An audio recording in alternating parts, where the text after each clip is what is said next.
Energia com a Eletricampus. Pagar contas de luz altíssimas?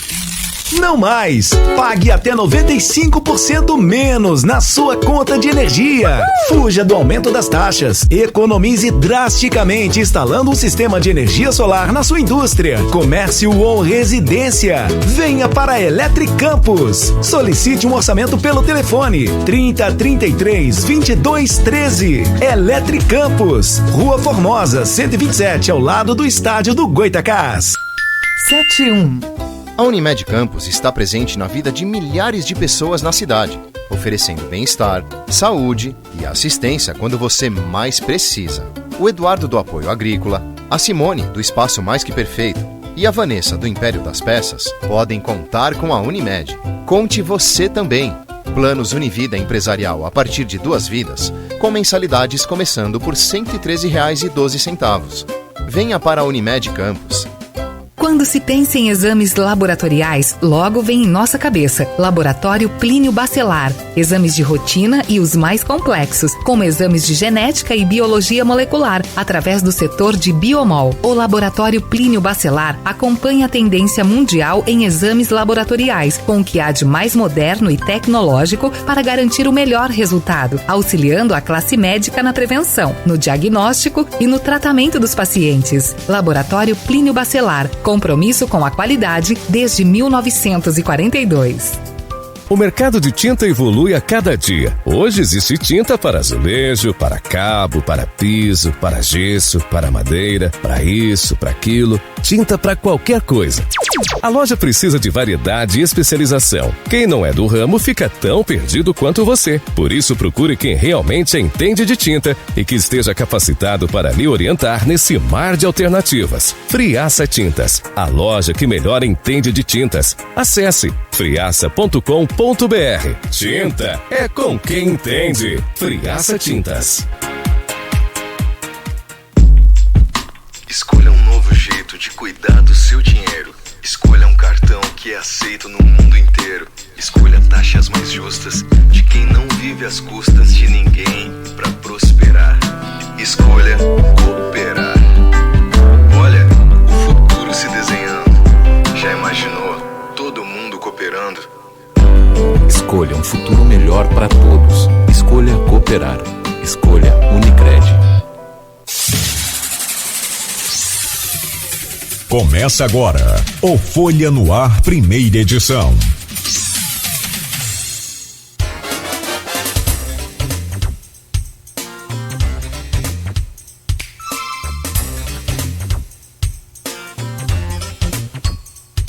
ZYW 219, Folha FM, a rádio que toca você, 98,3 Campos dos Goitacazes, Rio de Janeiro, uma emissora do grupo Folha da Manhã. Começamos agora o Folha no Ar num oferecimento de Proteus, serviços de saúde e medicina ocupacional, qualidade certificada ISO 9001-2015.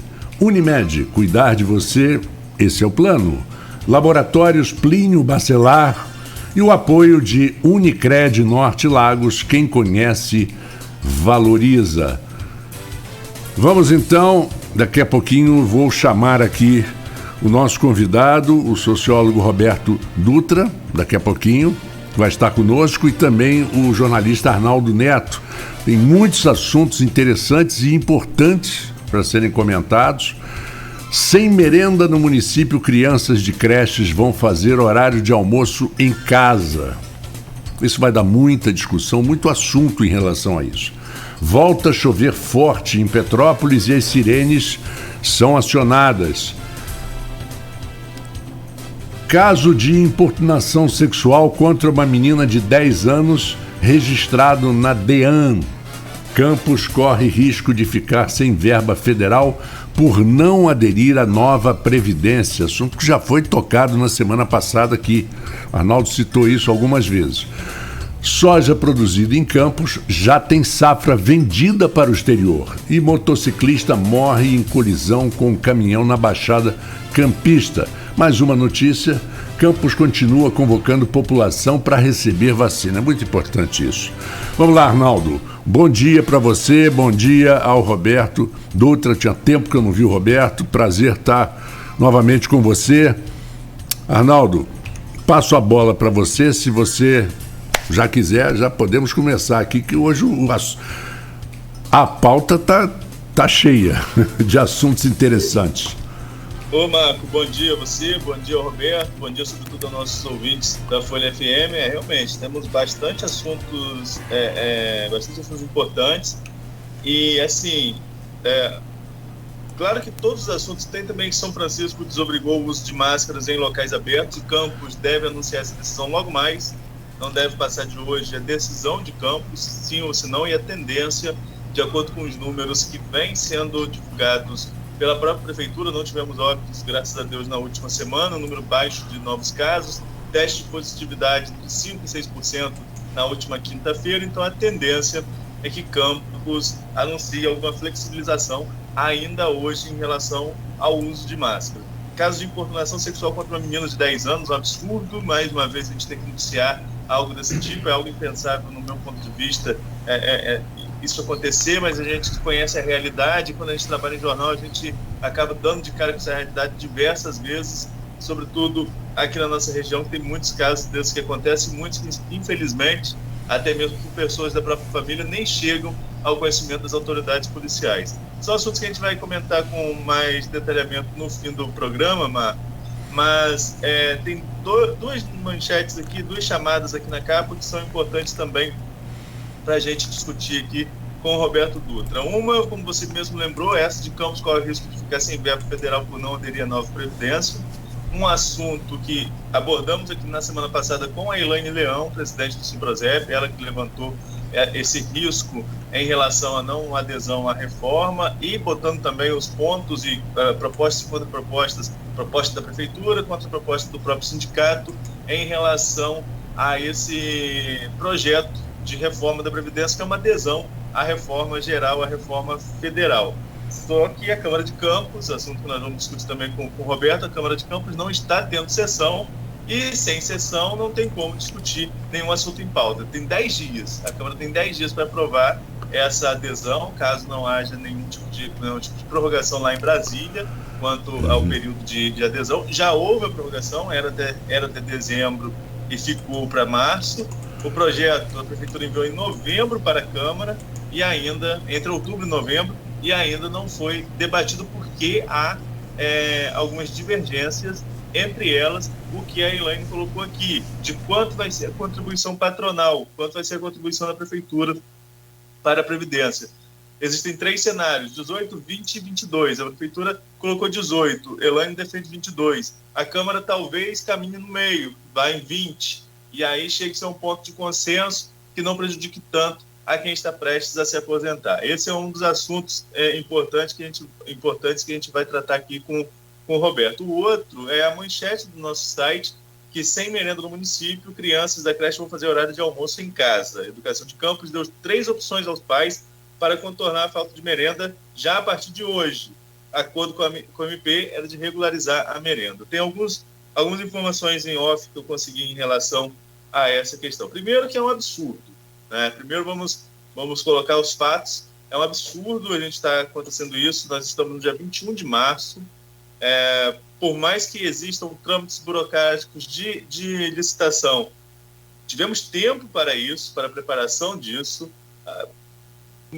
De certa forma, algumas crianças voltaram até mesmo depois, mas aí já é educação infantil, mas voltaram depois para as unidades escolares. É um absurdo que isso esteja acontecendo. É um absurdo em diversos pontos. É uma cidade que está hoje recebendo aí o maior repasse dos últimos 7 anos de royalties. É bom a gente destacar isso também, sabe, Marco Antônio?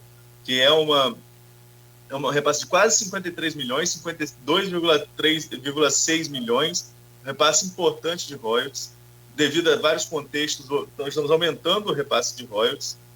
Enfim, é absurdo a educação sugerir isso, é um absurdo com o diretor de creche que está na ponta, né, e acaba levando aí toda a culpa. Eu fui aluno de escola, que não era creche, mas estudei no pré-escolar, nos Peixinhos de Atafona, que nem existe mais.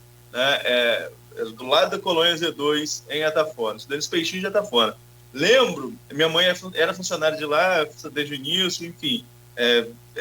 Lembro que quando a gente era criança e não tinha merenda, a menina da cozinha, a moça que trabalhava na cozinha, ela ia nas salas de aula e pedia quem pudesse, para levar cada um uma verdura, alguma coisa, para ter uma sopa no dia seguinte. Então a gente levava, cada um, quem pudesse, levava um pouquinho e fazia aquele sopão. Hoje é inadmissível que isso aconteça, porque cabe ao município, o município tem dinheiro para isso.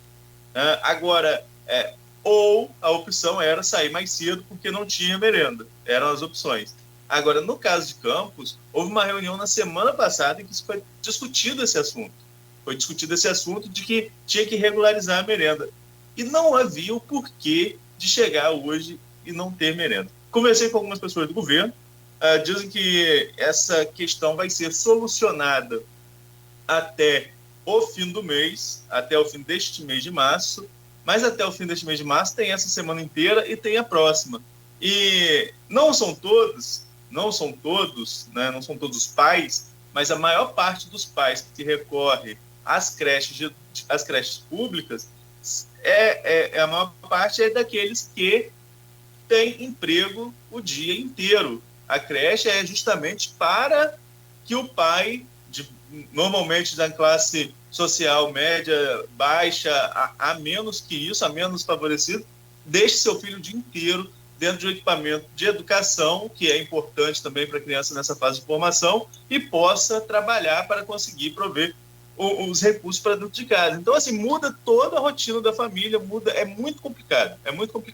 É absurdo que esteja acontecendo a essa altura do campeonato. Eu torço, independentemente de quem esteja à frente da gestão da educação, do município, torço pelo município, embora não seja morador do município, mas tenho grande parte da minha vida aqui, inclusive minha vida profissional, que eu torço para o município, mas não posso deixar de dizer que é um verdadeiro absurdo o que vem acontecendo em relação a essa questão da merenda.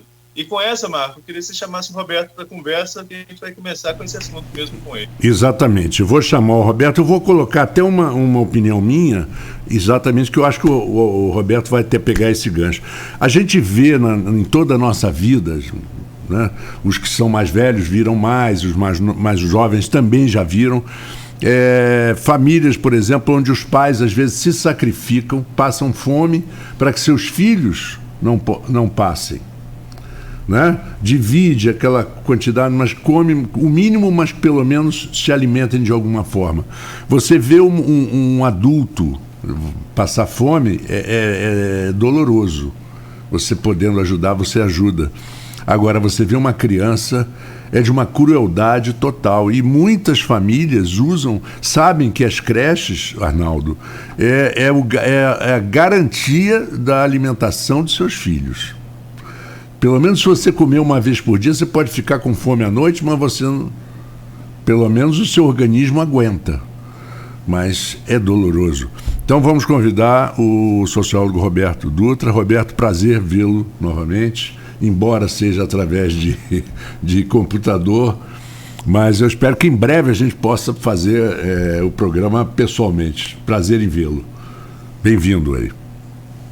Bom dia, Marco. Bom dia, Arnaldo. Bom dia a todos os ouvintes da Folha. É um prazer, né, estar aqui de novo, ainda desse modo online, mas vamos lá, né, sobre essa questão da falta de merenda. Bem, primeiro eu vou falar como cidadão mesmo, é um absurdo, sabe, é uma covardia, né, um município como Campos, com um período onde as receitas, como vocês ressaltaram aí, principalmente das rendas petrolíferas, do royalties, mas não só dos royalties, aumentam, né, o município não ter se planejado para ter merenda nas creches no início das aulas. Não adianta colocar a culpa no Ministério Público, que obrigou a voltar às aulas. O município teve um período enorme, durante todo o período que a pandemia paralisou o ensino presencial, deveria ter sido um período de planejamento. O que o prefeito estava fazendo nesse período, o que o secretário de Educação estava fazendo nesse período, que não planejou a licitação da merenda. Isso é uma covardia, é um absurdo. Um governo que fala em política social, um governo que diz que voltou para restituir a gestão e que tem a sorte de receber mais recursos, né? Mostra aí toda a sua falta de compromisso com a política social, porque política social é isso, é creche, e não distribuir dinheiro para comprar voto, e não distribuir cargo de RPA. Política social é de educação, é educação com merenda, é creche para criança, e aí está, né? Aí está a política social desse governo, num período de maior crise alimentar, né, que nós vivemos na história desse país e da cidade. As crianças voltam para a creche sem merenda. Então, responsabilidade total do prefeito e do secretário de Educação. Campos não pode esquecer do absurdo que está acontecendo hoje, dia 21 de março. Arnaldo. Vamos lá, Roberto. Agora, a situação, você falou aí da política social e levantou a necessidade de vagas em creches e que as creches funcionem efetivamente, concordo plenamente com você, inclusive com essa questão da merenda, em que o Marco destacou, e é pura realidade para muitas crianças. Essa é a única refeição, no mínimo, a única refeição do dia que seja balanceada, muitas vezes, com todos os nutrientes necessários, enfim. E são várias alimentações no dia, não só o almoço. A criança entra às 8, sai às 5, então tem todo um cardápio de refeições ali que contempla essa criança. Além disso, essa criança, normalmente, como eu falei antes de vocês, normalmente essa criança é filha de alguém que sai para trabalhar o dia inteiro. E quem sai para trabalhar o dia inteiro, normalmente usa o transporte público, que também sofreu uma alteração recente. A partir de hoje, passa a vigorar um novo valor da passagem, passando para R$ 3,50, de R$ 2,75 para R$ 3,50, um aumento de 25%. Na versão oficial, na versão do município, deixou de se aplicar um reajuste de 70%, que foi solicitado pelos permissionários de vans e também pelos motoristas, pelas empresas de ônibus, né? Então, e se vetou também um gasto do recurso público para subsídio a combustível. Qual a sua visão dessas mudanças econômicas em Campos, essas mudanças de valor de passagem para o dia a dia do servidor, num contexto econômico que vivemos ainda de crise, sobretudo atingindo a população? Porque, por exemplo, nós falamos aqui, aumento de combustível na bomba prejudica todo mundo, porque o valor, mesmo que você não tenha veículo, ele acaba incidindo no valor do frete, que vai chegar no produto que chega ao supermercado e você precisa comprar. Agora, por outro lado, para o município tem sido um oásis, né? Porque aumentou muito a arrecadação de royalties, como eu falei, o sétimo maior repasse dos últimos anos, o maior repasse dos últimos 7 anos, e com previsão de aumentar essa receita nos próximos meses. Então, assim, como entender para a população? Como que o município arrecada mais e a população paga mais também? Bem, a gente não pode, né, diferentemente do caso aí da merenda, onde é culpa exclusiva e total do executivo, a gente não pode achar que tudo é culpa do município, né, óbvio. Então, em relação ao preço dos combustíveis, que está massacrando, né, o trabalhador, a classe média, né, é óbvio que isso é culpa da política de preços da Petrobras, do governo federal. Isso está muito claro. Então, o município não tem como resolver isso, simplesmente não tem como. Né? Pode dar um subsídio, mas esse subsídio não resolve, e eu, sinceramente, sou contra. Eu acho que o subsídio que o município, o dinheiro público tem que ir para o transporte público. Né? A solução que o município pode trazer não toca no subsídio ao combustível, mas sim ao transporte público. Então, aí, nesse ponto, sim, é responsabilidade do município, e aí é mais um caso onde a sorte que o Executivo Municipal tem de arrecadar mais pelo aumento do preço do petróleo a nível mundial, e agora, inclusive, com a guerra, né, que eleva mais ainda o preço. Essa sorte e esse oásis que o Executivo Municipal tem no aumento de receitas, que o governo anterior não teve, né, não se traduz em benefícios na política de transporte público, porque nós temos, como no caso da educação, no transporte público, né, uma incompetência generalizada e uma falta de capacidade política do governo de construir uma política de transporte público minimamente decente. né? A política, o governo anterior, pelo menos, teve um planejamento que fracassou, tinha um objetivo estratégico que era bonito, mas na hora de colocar em prática não foi capaz. Nesse governo, a gente sequer consegue saber qual é o objetivo, né? Na educação a gente não sabe, no transporte a gente também não sabe. Então, o trabalhador, aquele que depende de transporte público e que poderia ter no transporte público uma saída, e não só o trabalhador, a classe média, que é trabalhadora também, porque não estamos falando só, gente, de o nível de empobrecimento que esse país vive, e Campos, infelizmente, é sempre um retrato desse país, já não é mais só os pobres, não, a classe média brasileira está empobrecendo, não pode mais pagar educação privada, não pode pagar plano de saúde e não pode pagar gasolina. Então, o transporte público, era a hora do município criar uma política de transporte público para a classe média e os pobres, assim como uma política de educação para a classe média e os pobres. Porque política pública que funciona bem é política pública que inclui a classe média. As cidades onde o transporte público é bom são cidades onde a classe média usa. Esse era o momento de Campos revolucionar, né? Mas nós já tivemos no passado situações de orçamento melhores que esse, com esse mesmo grupo político no poder, e não aconteceu revolução nenhuma. Então, infelizmente, é a má qualidade dos nossos, desse governo que está aí e do grupo, né, administrativo, que no caso cuida do transporte, assim como do grupo que cuida da educação. Queria colocar uma pergunta para você, Roberto.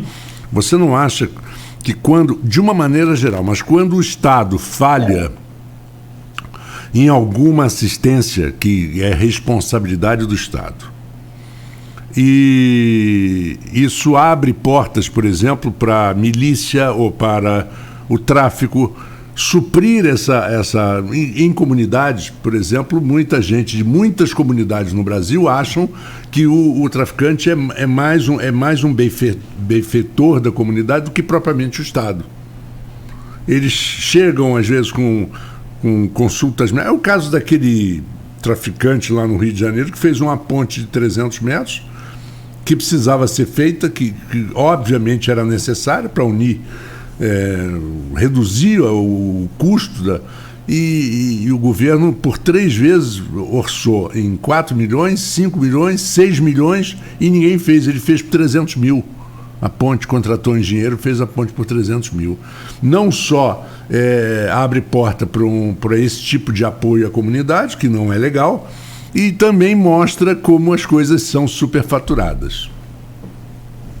Você está coberto de razão, Marcos, né? Você está coberto, ainda mostra como as coisas são superfaturadas, ainda é mais eficiente, né? Tem esse lado aí. Então, mas você está coberto de razão. Se tem uma correlação fácil de ver na vida social e política, é que quando o Estado, né, não realiza as suas funções públicas, algum grupo, alguma organização, alguma rede vai lá e encontra ali uma oportunidade para se promover publicamente. Muitas vezes são soluções alternativas que a gente gosta até e que podem até ser complementares e auxiliar o Estado, como, por exemplo, é o caso das igrejas, né? Muitas igrejas de periferia, sobretudo igrejas pentecostais autônomas, organizam cuidado de crianças, organizam creches informais.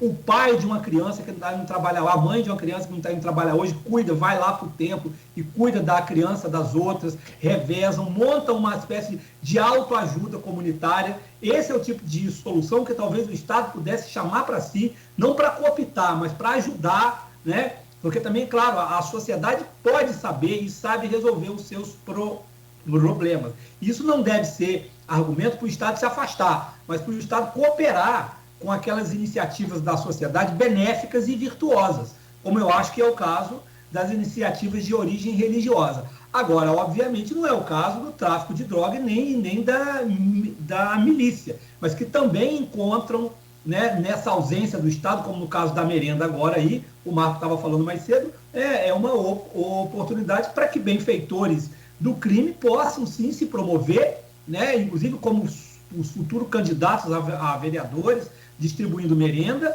e suprindo a necessidade real do povo, das crianças e dos pais, né? Então é uma lástima, mas o pior de tudo, Marcos, isso a gente tem que ressaltar, é que quase sempre o desenvolvimento dessas redes paraestatais de assistência social criminosas não ocorre à revelia do governo de plantão e do Estado. Muitas vezes ela ocorre em parceria, né? Muitas vezes ela ocorre em parceria. O crime está dentro do governo. O crime, não estou dizendo que é o caso de Campos, tá? Eu não estou fazendo uma acusação aqui.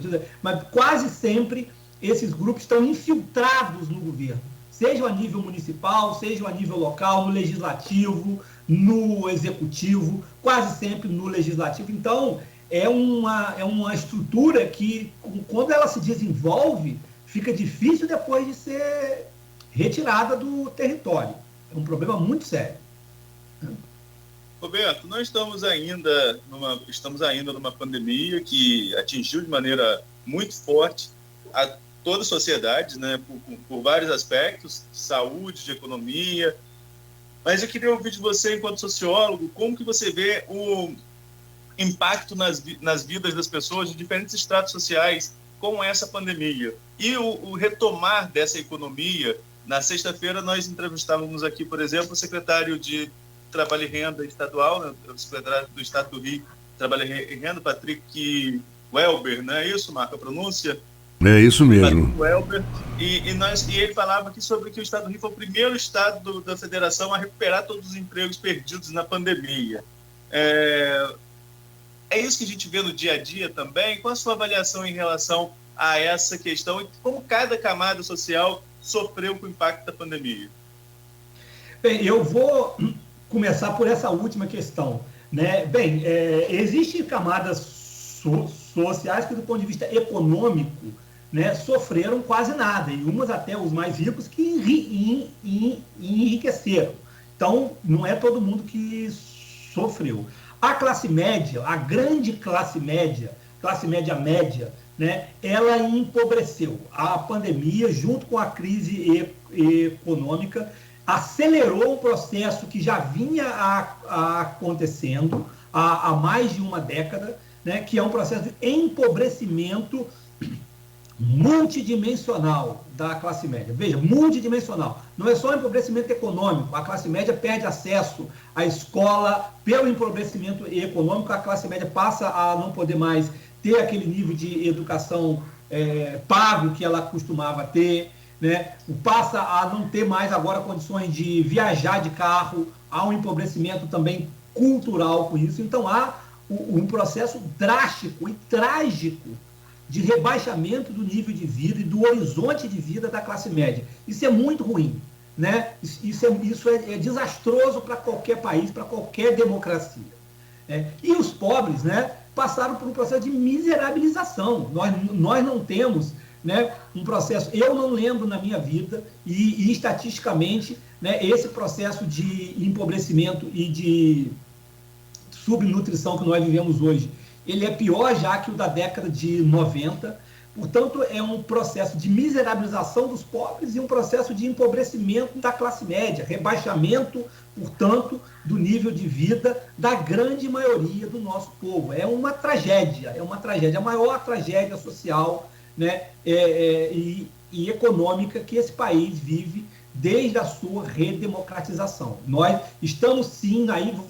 de fato, o Estado do Rio, assim um suspiro, assim regiões, por exemplo, que estão, né, saindo um pouco do fundo do poço, é o caso do Rio, né? Isso tem a ver com a recuperação da indústria do petróleo, com a elevação dos preços dessa commodity no mercado internacional, claramente, não só, né, há regiões como a nossa, onde o emprego na agricultura, né, também aumentou um pouco, mas nós ainda estamos no ciclo de respirar um pouquinho pela dependência de commodities, ou é a agricultura ou é o petróleo. Então, o fato é que nós temos um modelo falido, o modelo de geração de riqueza que o Brasil possui, baseado em commodities. Não que o Brasil tenha que abandonar suas commodities, claro que não, elas são uma riqueza grande, petróleo, soja, Campos agora aí com soja, isso é muito bom.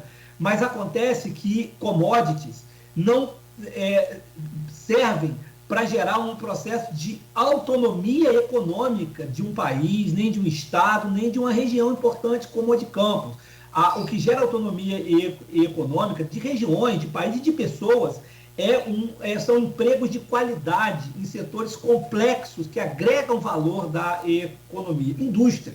Não necessariamente aquela velha indústria fordista, mas a indústria moderna da saúde, a indústria ligada ao agronegócio, né? A gente importa, agora com a guerra, ficou muito claro que a gente importa da Bielorrússia insumos, fertilizantes, sem os quais a gente não produz. E como que a gente não produz isso aqui?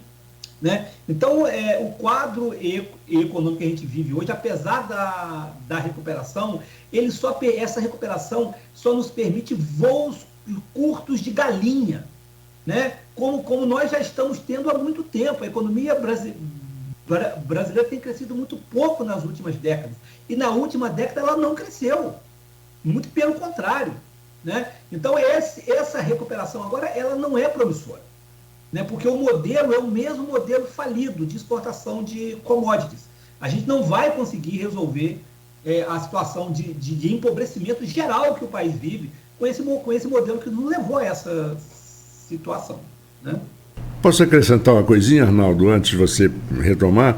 Quando você diz a classe média teve um empobrecimento, eu acrescentaria que ela teve um endividamento também, dado como um milagre econômico. A partir de 2000 e alguma coisa, começaram a comprar carros em 200 meses de prestação com juros absurdos, mas a pessoa não vê. Né? Não vê, você não viu quando assinou o contrato? Ninguém lê contrato de venda de carro com 20 páginas. Qual o maluco que lê? Não, peraí, deixa eu ler o contrato aqui com lupa. Nem o manual do carro. Nem o manual do carro você lê, entendeu? Um amigo meu que falou: você leu o Manuel? Eu falei: não li. Então, meu amigo, não reclama. Que coisa, como endividou. E a pessoa de classe média baixa e o pobre, ele preza pelo nome limpo, para que ele possa ter como se socorrer num empréstimo num momento de dificuldade. E você tira isso. Bom, não, pode falar. Não, já falei.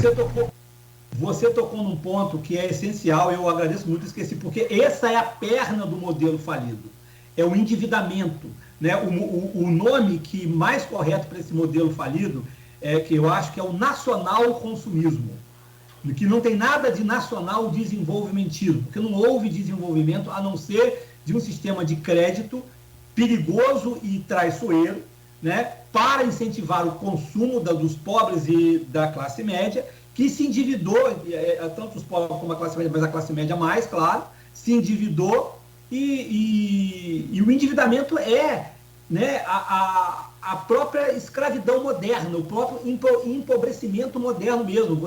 A classe média é escrava dos bancos, né? Assim como os pobres, que nem mais escravos podem ser, porque já não tem como ter conta, né? O processo de desbancarização dos pobres também é muito forte. Então, o endividamento das famílias como um todo e da classe média em particular, ele não é apenas um aspecto, ele é o centro mesmo desse modelo baseado no crédito, do acesso ao crédito, mas um crédito caro, que parecia barato, mas era caro, e que se tornou evidentemente mais caro. Um modelo consumista que não produz, um modelo baseado na promessa de que a classe média vai comprar o carro e o telefone de última geração, sem que ela, em um país onde ela vive, esteja envolvida na fabricação de nenhuma dessas peças e da cadeia de produção desses produtos que constituem o estilo de vida de uma classe média. Né? Então, é isso. O endividamento é central. Arnaldo. Olá, Roberto. Esse assunto de como a pandemia atingiu economicamente cada pessoa, ele é muito, muito amplo, né? Porque todo mundo, pelo menos assim, a grande parte das pessoas que nos ouvem nesse momento sentiu esse impacto econômico de alguma forma. Mas nós nem respiramos ainda dessa pandemia. No caso de Campos, nem as máscaras foram flexibilizadas ainda, o que é uma medida de proteção e que ajudou muito durante a pandemia, só fazendo esse parênteses. mas nem saímos ainda dessa crise da economia, sofremos agora com uma crise que vem, como você já chegou a citar nas suas colocações, vem a crise com a questão da guerra entre a Rússia e a Ucrânia, a guerra na Ucrânia. Impacta diretamente em algumas commodities, como você falou, mas para o consumidor do dia a dia, para as classes mais baixas, para pessoas que não acompanham esse noticiário econômico macro, a realidade vem no supermercado, com o preço dos alimentos cada vez mais caros. Nós estávamos falando aqui na semana passada, o quilo da cenoura R$13, Saulo Pessani colocou uma foto da vagem a R$24 o quilo. Enfim, está cada vez mais caro a compra de alimentos básicos. No seu ponto de vista, esse aumento assim, tão rápido no preço dos alimentos já é efeito da guerra ou é um contexto econômico muito maior e que acaba entrando também um alimento que, que deveria chegar à mesa de toda a população? Olha, eu não saberia dividir o percentual do preço que já é resultado da guerra, né, do efeito que a guerra tem nos combustíveis ou diretamente no agronegócio com o encarecimento dos fertilizantes, por exemplo. Mas, de todo modo, eu acho que ainda é cedo para que esse efeito da guerra no Brasil seja muito grande. Então, eu atribuo esse aumento dos preços rápido ao aumento rápido dos combustíveis, né? Então, eu acho que é essa relação causal aí, que é bem simples e que o povo já está entendendo bem, que faz os preços aumentarem tanto. Já tivemos o último aumento aí dos preços e também a expectativa, né? Não podemos esquecer que num período de tendência inflacionária, as expectativas e a especulação em torno das expectativas acabam jogando um papel muito grande, né? O grande comerciante, o grande atacadista, coloca os preços lá, antecipa o aumento dos preços e já querendo ganhar, né, uma taxa de lucro grande numa produção que nem foi tão inflacionada assim. Então, eu acho que boa parte disso, né, realmente ainda a política de preços dos combustíveis e o impacto da guerra também Rússia versus Ucrânia na nossa inflação, como na inflação do mundo inteiro já, via política de preços. A questão energética hoje ela é a questão de política econômica central no mundo. Então, nós temos que focar na política de preços mesmo, né, e é isso que está em jogo. Não só a política de preço, como uma política de vamos mudar a forma de precificar o combustível. Mas não se trata só disso. Não se trata só também de política de preço. Tem que ser uma política de energia. Nós temos que repensar o que é a nossa estratégia em termos de energia, porque isso não é só uma questão abstrata sobre a autonomia, a soberania do país, não. Isso está interferindo diretamente, vai estar sempre interferindo diretamente no preço da comida, no preço dos alimentos e no preço da energia também, né? Ele está falando do supermercado, mas e a conta de luz e o gás, né? A gente está gastando com calor desse, então, com ar-condicionado, né? Só a gente falou aqui de alimento, gasolina, gás e energia elétrica, o dinheiro da classe média já foi todo embora, né? E do pobre nem dá para pagar nem metade desses itens.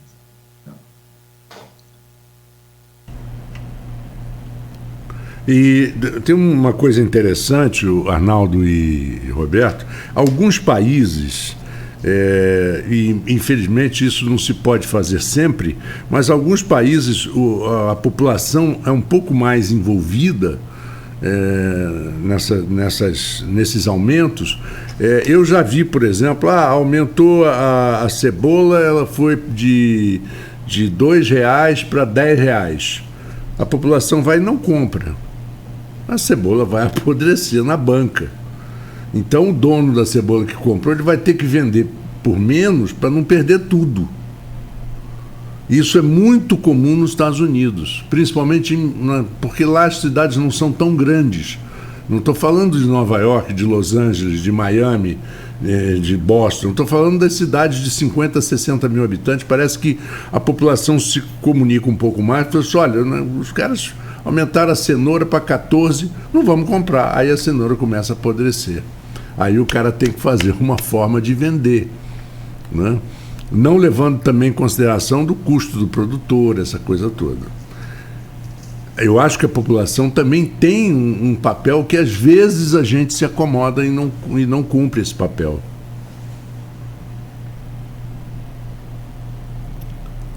Roberto, não sei se Marco, a imagem do Roberto não aparece para mim, eu não sei se ele está ouvindo a gente. Mas, Estou sim. Roberto, você citou algumas vezes aí, para a gente concluir esse bloco, você citou algumas vezes a política de preços dos combustíveis, a política adotada pelo governo, que segundo a campanha, não só segundo, mas a campanha, por exemplo, a pré-campanha do Ciro Gomes a presidente, tem utilizado de que o brasileiro recebe em real e paga gasolina em dólar, né? Uma dolarização do preço do combustível. Você é pedetista, né? Nós vamos tratar de política nos próximos blocos, mas você concorda com essa análise que o partido vem fazendo? Porque até por enquanto é uma análise institucional, né? As propagandas agora são propagandas institucionais, são propagandas partidárias. Você concorda com essa análise? E qual seria, no seu ponto de vista, o caminho? Se o governo deveria, como fez o governo do PT, subsidiar o preço dos combustíveis? Olha, eu concordo, né? Eu concordo com a análise, não só porque, sinceramente, é uma política, é uma proposta de Ciro Gomes, mas porque ela me convence, né? E eu acho que tem convencido bastante gente, né?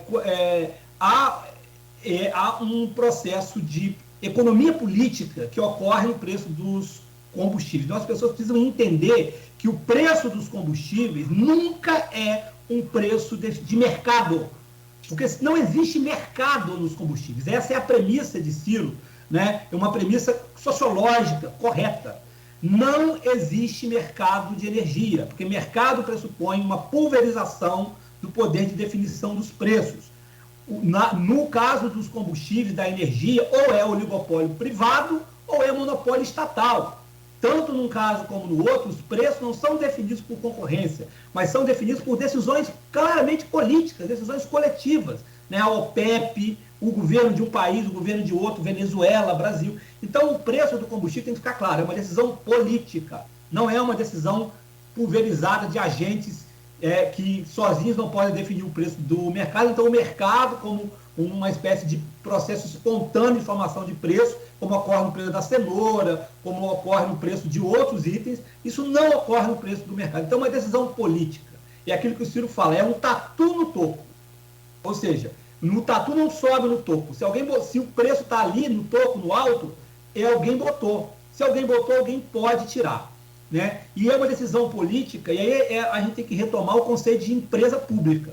Uma empresa pública não é feita para ter o máximo de lucro possível em proveito de seus acionistas. Uma empresa pública tem uma função pública, ela tem que ter lucro, ela tem que ser uma empresa orientada ao mercado para ela sobreviver. Mas o lucro dela tem que ser de acordo com o lucro das empresas do mercado, que é hoje, no caso, entre 6% e 7% o lucro das empresas de petróleo no mundo. O da Petrobras está batendo 40%. Então, batendo 40% para enriquecer, né? E aí é simples, né? Para enriquecer meia dúzia de acionistas. Então é muito simples, é um processo de expoliação mesmo, de exploração, não só dos ricos, dos pobres pelos ricos, não, de uma parte de gente que se enriquece com isso, em cima de todo o povo, inclusive da classe média, inclusive de empresários também, de ricos, que são obrigados a pagar isso. Essa política foi criada pelo governo Michel Temer, até o Bolsonaro criticou essa política. Semana passada, a semana retrasada, o Bolsonaro fez uma crítica dizendo que o preço não pode ser assim. O Paulo Guedes, no outro dia, que é um defensor ferrenho do lucro dos ricões, obviamente, disse que não pode mudar, porque é como se fosse uma coisa da natureza, né? E o Bolsonaro, daquele jeito dele, fala que não vai mudar, mas o Bolsonaro, você pode ter certeza, vai tentar mudar isso, porque ele sabe que a eleição dele depende disso. Se o Bolsonaro mudar essa política de preço, na minha opinião, ele está reeleito. Se ele tivesse a coragem de fazer o certo, que era tirar o Paulo Guedes, porque para mudar essa política, ele teria que tirar o Paulo Guedes, porque o Paulo Guedes está lá justamente para não deixar que essa política mude. Se ele mudasse essa política, o que implicaria em tirar o Paulo Guedes, ele estaria reeleito, né? Então não é só o Ciro que concorda, não. O Lula concorda. Agora, qual é a política? Não é subsidiar o preço. A política não é... O Estado não pode gastar o dinheiro do contribuinte para fantasiar preço. Foi a campanha que Dilma fez, que o pessoal considerou o maior estelionato eleitoral. O Arnaldo cansou de dizer isso, a Luísa já falou várias vezes aqui. Então, Ciro é diferente disso. A proposta de Ciro é diferente dessa. A proposta de Ciro não é o Estado entrar com ajuda, negócio de subsídio, não tem nada disso. Não é o Estado fantasiar a pobreza do povo e do país. É o Estado mudar o processo real. Né? É o Estado estabelecer uma política de preço que seja lucrativa para a empresa, mas que seja em benefício da maioria do povo, como é o caso das empresas privadas na Noruega, nos Estados Unidos. Esse negócio de que a gente no Brasil paga combustível caro por causa de imposto, de ICMS, isso é uma mentira. É claro que o imposto incide, sim, e pode ser feito muita coisa em relação a isso, mas o que determina o preço obviamente, é a dolarização. Então, não é subsidiar. A política que eu defendo é uma política nacionalista de fortalecimento do papel da empresa pública, de uma política uma política energética estatal, mas não só comandada pelo Estado, mas dirigida pelo Estado, pode ter setor privado, não é só de petróleo que a gente está falando, a gente tem que falar de energia como um todo. O mundo hoje está reconstruindo, a partir do Estado, a sua política de energia. A Europa, com essa guerra, entrou numa era de novo protagonismo dos Estados nacionais. Nós estamos entrando, eu sei que você vai ser assunto daqui da pauta, mas já estou antecipando, né, porque tem a ver com a questão. Nós estamos, com essa guerra, entrando aceleradamente numa era de novo protagonismo dos Estados nacionais, dos projetos nacionais e das políticas de energia como eixo central desses projetos. A Alemanha está fazendo isso, a Europa está discutindo isso, todo mundo está discutindo isso. Só o Brasil que está olhando as coisas acontecerem sem rumo. Né? Então, não é voltar ao passado, não é subsidiar, porque não deu certo. Não deu certo. O subsídio não deu certo. Na energia não deu certo. A política de preço da Petrobras foi feita por um processo de mudança estrutural organizacional da Petrobras nos governos anteriores. Não começou no Bolsonaro, onde os acionistas minoritários foram ganhando espaço. Já no governo Dilma, eles tinham tanto poder que pressionavam para que Dilma fizesse essa política de preço, conseguiram, enfim, que ela fosse feita no governo Temer. Portanto, não é só mudar a política de preço, não. É preciso mudar a estrutura de poder da Petrobras. Acionistas minoritários não podem definir a política da Petrobras. Não só a política de preço, como nenhuma outra. Bom, são 7h47. Eu peço licença ao Roberto, peço licença ao Arnaldo, para a gente já fazer esse intervalo comercial rápido e voltarmos já com a sequência da nossa conversa. Vamos a um pequeno intervalo aqui no Folha no Ar e já voltamos.